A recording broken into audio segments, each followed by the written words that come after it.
I'm Melina, and until my 30th birthday, the highlight of my life was when the accounting firm I worked for switched from PC to Mac. Not exactly groundbreaking, but it was a big deal in my world. Then, at a friend's birthday party, everything changed. That night, I found myself in a cramped living room, clutching a soda and feeling self-conscious in my too-tight dress. The music was blaring, way too loud for conversation, but just right for Mark. He was a head taller than most, which might explain why he spotted me. With a confident stride that made my heart race, he approached. "Hey, you're Melina, right?" His voice cut through the thumping bass. Yeah. And you are?" I asked, taking a sip of my drink in an attempt to steady my nerves. "Mark, I've seen you around. Mind if I join you?" He didn't wait for an answer, just stood beside me. "Not at all," I replied, my voice barely audible over the music. "So, Melina, what brings you here tonight?" he asked, leaning in. His tone was casual, but his gaze was intense. "Just here to celebrate Sarah's birthday," I said. "I've known her for a while. Went to college with her. She keeps inviting me to these things, and I can't say no." Mark chuckled. "I get it. I work with her. She's hard to say no to." "An accountant, right?" I asked. "Yep," he nodded. "Numbers are my game." I joked that it's thrilling, I said, "but spreadsheets aren't exactly the most exciting thing in the world." "Sounds like a wild ride," Mark grinned. I wasn't sure if he was teasing or genuinely amused. "Absolutely," I laughed. It's all high stakes and parties in the accounting world. We laughed together, and for the first time in a while, I felt a genuine connection with someone who seemed truly interested in what I had to say. It was both exhilarating and a little intimidating. "Want to get some fresh air?" Mark suggested, tilting his head toward the backyard. I nodded, relieved to escape the noise. The cool air was refreshing. "So, what's a guy like you doing at a party like this?" I asked, trying to sound casual.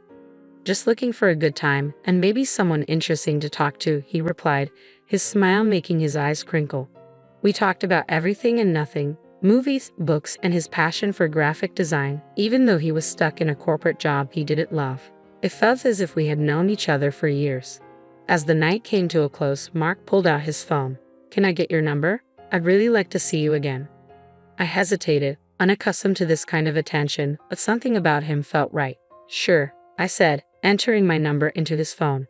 He smiled, his whole face lighting up. "Great, I'll call you. We should go out, just the two of us." "Sounds good," I managed, my stomach doing flips.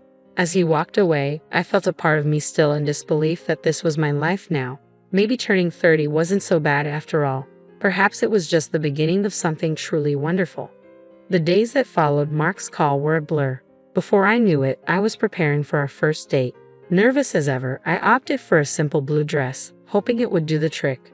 Mark arrived at 7 sharp in a clean, well-kept setting. It wasn't flashy, but it suited him perfectly. As I got in, he flashed a smile that made me feel like I was floating. "You look great," he said. "Thanks," I mumbled, probably as red as a tomato. "You look nice too." Dinner was at a cozy little Italian restaurant he knew. The food smelled amazing, but my stomach was a bundle of nerves. We ordered pasta, he with some fancy sauce and me with plain marinara. "So, Melina," he said, twirling his spaghetti onto his fork, "tell me something about you that no one else knows." I chuckled, playing with my food. "Well, I'm pretty boring, but not everyone knows I can solve a Rubik's Cube in under a minute." Mark's eyebrows shot up. "Really? That's impressive. You'll have to show me sometime." "Sure," I said, starting to relax a little. "What about you?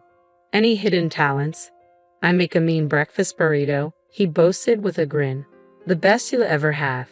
"I'll take your word for it," I said with a smile. "Maybe you can prove it sometime." I found myself effortlessly teasing, and as the conversation flowed, I felt more grounded than I had in a long time. It was as if I was exactly where I was meant to be.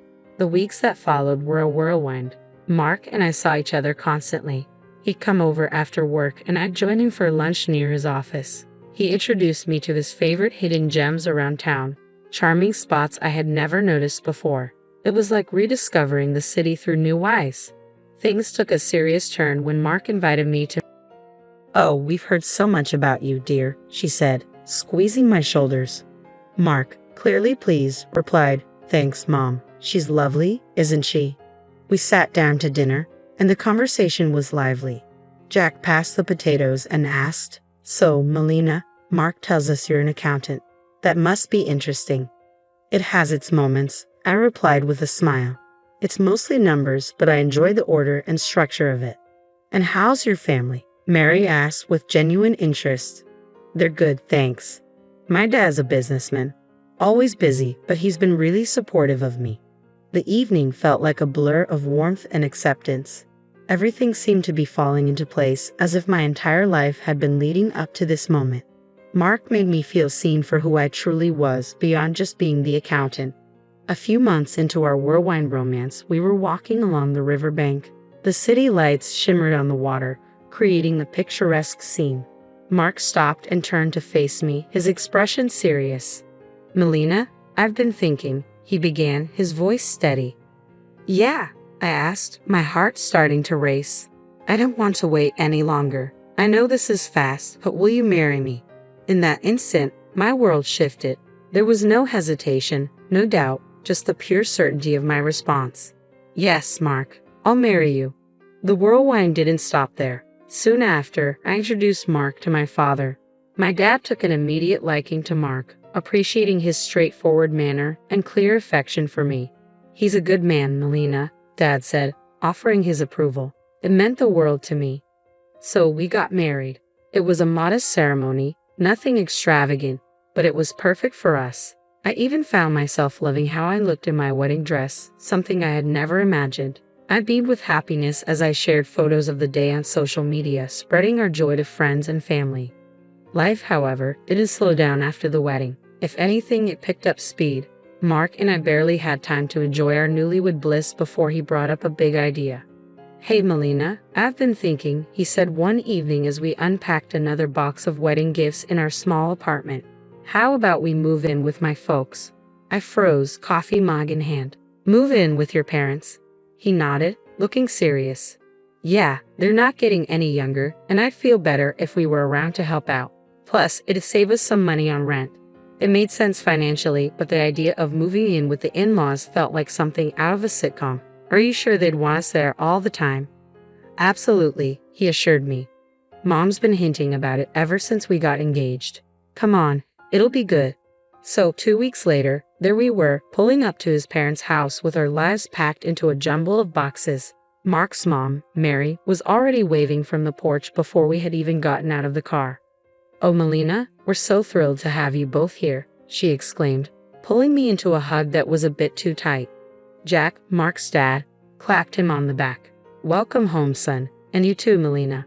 The house was cozy, filled with furniture that seemed to have come straight out of a 1970s catalog. I tried to keep a smile on my face, but I couldn't shake the feeling of missing our cozy little apartment. Mark, sensing my hesitation, whispered, "It's going to be great, you'll see," as we carried boxes inside. The first few days were an adjustment. Mary was constantly hovering, popping into our room with questions about whether we needed anything. "Just making sure you're comfortable," she'd chirp, while I did my best to ignore the invasion of our privacy. One evening, we all gathered for dinner. Mark, me, Jack, and Mary. The conversation was painfully mundane until Mark casually dropped a bombshell. "So, the house needs some major repairs," he said between bites of meatloaf. I nearly choked on my mashed potatoes. "Repairs?" "Yeah, the roof's in bad shape and the plumbing is from the dark ages," he explained, with Jack nodding solemnly in agreement. Mark continued, avoiding my gaze. "We were thinking maybe we could all chip in for the costs." I glanced at Mary, who suddenly found her plate incredibly fascinating. "All of us?" I asked, feeling a knot tighten in my stomach. "Just got a pay cut at work," Mark muttered, "so I'm a bit strapped at the moment." There it was. I wanted to voice my frustration but managed to say, "I'll see what I can do." Mary's eyes welled up with tears. "Oh, Melina, that would be so helpful. You're such an angel." The next few weeks were a blur of contractors and repairs. I wrote checks and forced smiles through gritted teeth as Mary praised the improvements. Jack clapped me on the back and said, "You're really part of the family now, Melina." Part of the family, sure, the part that pays for everything. One particularly grueling day, after yet another round of costly decisions, I collapsed onto our bed, exhausted. Mark came in and sat beside me. "Thanks for handling all this, Melina," he said, his tone almost sincere. It's fine, I lied, staring at the ceiling. Just didn't realize it would be this much. He squeezed my hand. It'll all be worth it. This is for our future, right? Our future, I echoed, feeling uncertain about whose future we were actually building as I lay there, listening to Mark's steady breathing. I couldn't shake the nagging doubt about whether moving in was the right decision, but there was no turning back now. I was in this deep and I had to see it through, no matter the cost. After the renovations, the house looked fantastic, like something out of a magazine. Despite the financial strain, I felt a pang of pride as I took in the view. To celebrate, we decided to host a small dinner party for just the four of us. That's when things took an unexpected turn. As we enjoyed dinner, laughing and sharing stories, Mary suddenly fell silent. The atmosphere in the room shifted, becoming heavy. She glanced at Jack, then at us, her eyes welling with tears. "We need to tell you both something important," she said, her voice trembling. Mark and I exchanged concerned looks. "What's going on?" I asked, my stomach tightening. Jack took a deep breath. "The house, it's heavily mortgaged. We owe $200,000, and if we don't settle the debt in 2 months, the bank could take it away." My fork dropped onto my plate. "You mean all the repairs we just paid for?" Mary began to sob uncontrollably. We were ashamed and thought we could manage it, but after the repairs and everything, there's just no way. I felt like I was trapped in a nightmare. All the money, all the effort, and it was for a house that wasn't even secure. "So what are you saying now?" My voice came out sharper than I intended. "Well," Mark began, avoiding my gaze, "I was hoping maybe, Melina, you could talk to your father." "Are you serious?" I snapped. "Ask my dad for $200,000? After all his help, the house would be secure for us, for our future," Mark pleaded. Mary's sobbing grew louder, making me feel like the villain in this bizarre drama. "Please, Melina, it's our home. We've spent decades here," Mary said through her tears. Despite my fury, the tears and pleas wore me down. "I'll think about it," I muttered, feeling trapped. The next day, I called my dad, hesitantly explaining the situation. To my surprise, he agreed to help, but with one condition. "I'll provide the money, Melina, but only with a formal agreement. I want everything documented." When I told Mark about my dad's conditions, he was far from pleased. "Why does it have to be so formal? Can't he just trust us?" he complained. "Mark, it's $200,000. It's a lot of money, and he's just being cautious," I countered, feeling the rift between us widen. "He'll get his paperwork," Mark muttered, clearly irritated. The paperwork was completed, and the money was transferred. Mary and Jack were visibly relieved, constantly expressing their gratitude. Yet the warmth in our relationship had shifted. A coldness now hung between Mark and me that hadn't been there before. Just when I thought things couldn't get worse, tragedy struck with brutal suddenness. My Aunt Judith's voice trembled over the phone. "Melina, it's your Aunt Judith. Your dad, he had a heart attack. It's bad." My heart sank. "What? How is he?" "He didn't make it, honey. I'm so sorry." The phone nearly slipped from my hand. "No, that can't be right," I mumbled, numb with shock. I hung up and turned to find Mark standing in the doorway. "What's wrong?" he asked, his voice low. "My dad, he's gone," I managed to say before I crumbled into sobs. Mark came over and put his arm around me, but it felt like a stranger's embrace. "I'm sorry, Melina," he said, and while his tone seemed sincere, I was too engulfed in my grief to truly register his words. After another exhausting day of funeral planning and dealing with the agency, I returned home earlier than usual. I'd expected silence, but as I inserted my key into the front door, I overheard voices from the living room. It was Mark, his tone laced with frustration and contempt. "I can't do this anymore. Living with her is driving me nuts. She's just, it's too much," Mark complained. His mom, usually so kind and understanding, responded in a stern whisper, "You have to hold on a bit longer. We need to figure out what to do with those receipts. Your father-in-law has them. Melina has them now. I'll grab those receipts and destroy them. Then I'll start fresh with that rich beauty I told you about," Mark said, his voice cold and calculated. The words hit me like a slap. The man I thought I knew was revealing a side I hadn't seen before. A chill raced down my spine. I was mourning my father while the people I lived with were conspiring behind my back. The family I had thought I married into turned out to be nothing more than a group seeking to exploit me for their own financial gain. Rage mingled with shock, but I knew I had to stay composed. I slammed the door loudly as if I had just arrived, deliberately interrupting their scheming. "Oh, Melina, you're back early," Mary said, her voice shifting instantly to a tone of faux concern. Her eyes widened with a hint of feigned innocence. "How did everything go with the funeral plans?" I forced a smile, feeling my stomach churn. "It's all coming together, thanks for asking." As I spoke, I noticed the quick glances they exchanged, their faces plastered with insincere concern. It made my skin crawl to see their true colors, but I knew that revealing my knowledge now wouldn't help. I needed to stay smart, protect what was mine, and maybe even seek some justice for their deceit.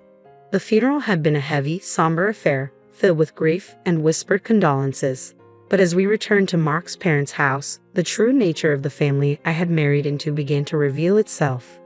Gathered in the living room, sipping lukewarm coffee, Mark's demeanor shifted dramatically. His usual charm vanished, replaced by something colder. With a harsh laugh, he looked straight at me and dropped a bombshell. "Melina, pack your things. You need to get out. I got someone else now, someone better." His words should have struck me like a slap, but I forced myself to appear stunned. Before I could respond, Mary added with a snide giggle, "We've really had enough of you, dear. We only put up with you for your money." "What about the house?" I asked, struggling to maintain a facade of innocence. "The house that I paid to fix with $200,000. Mary laughed harder, as if I had just told the funniest joke of the year. "Oh, sweetie, this house is ours. You're nothing here." Mark's smirk widened. "And those receipts you're so proud of? We found them in your dad's house and burned them. They're gone." I let them think they had the upper hand, but I couldn't hold back my laughter. My reaction puzzled them, their smiles faltering in confusion. "What's so funny?" Mark demanded, his voice edged with irritation. I wiped a tear from my eye, still chuckling. "You three are just pathetic. You think you're so clever. The receipts you destroyed were copies. The real ones are safely with my lawyer." The color drained from their faces. Mark's arrogance gave way to panic. "You can't prove anything," he stammered. "I can and I will," I said it firmly. "I want my money back, every last cent, or my next call will be to the police."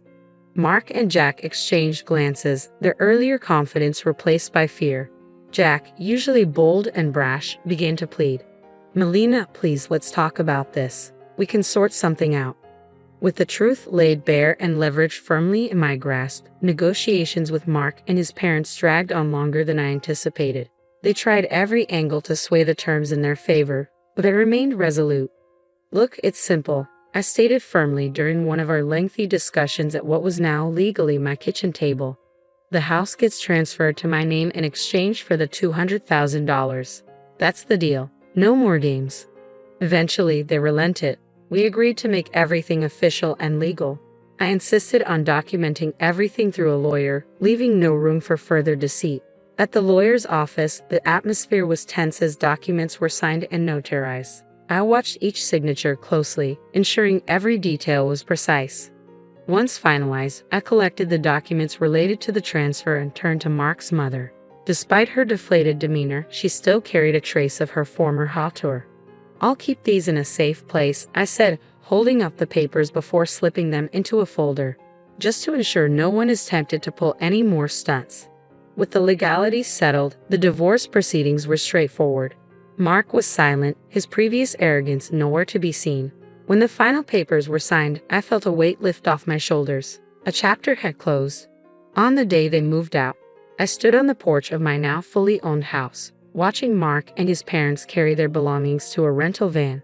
Their movements were slow and the mood was somber. I felt a mix of satisfaction and sorrow. This wasn't how I had imagined my marriage ending, but given the circumstances, it was the best possible outcome. Once everything settled and I began to enjoy my newfound peace, word reached me through friends about Mark's predicament. Apparently, the grass wasn't greener on the other side. His mistress had dumped him shortly after our divorce, and his parents were now crammed into a tiny apartment, a stark downgrade from the comfortable house they once had. Karma had caught up with them faster than I expected. Despite their situation, they started reaching out to me, bombarding me with calls and messages, likely hoping to worm their way back into my life or at least my house. But I was done with their deceit. I blocked their numbers without a second thought and blacklisted them on all social media. Cutting those final ties was liberating. One afternoon, as I enjoyed a quiet moment with a book in my living room, there was a knock at the door. Peering through the peephole, I saw Mark standing there, a pathetic figure holding a wilted bouquet of flowers. The vivacity of it made me scoff. I opened the door and laughed outright at the sight of him. Really, Mark? Flowers? He shuffled uncomfortably, the bouquet wilting along with his spirits. Melina, I've realized so many things. I was wrong, terribly wrong.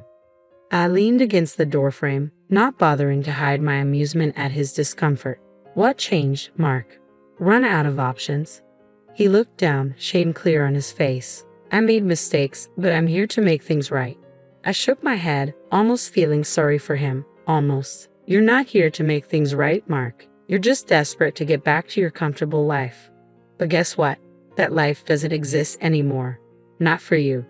His face fell, and he took a step back as if my words were physical blows. Melina, please. I cut him off sharply. I want you to leave. Don't come back here. We're done. Forever. Mark stood there for a moment longer, his hope visibly crumbling. Without another word, he turned and walked away, his shoulders hunched in defeat. Returning to my book, I smiled to myself. The quiet of the house wrapped around me like a comforting blanket, a stark contrast to the chaos that once reigned here. I was finally at peace, living life on my own terms, and no bouquet of flowers or sweet talk could disrupt that. I was truly finally free. /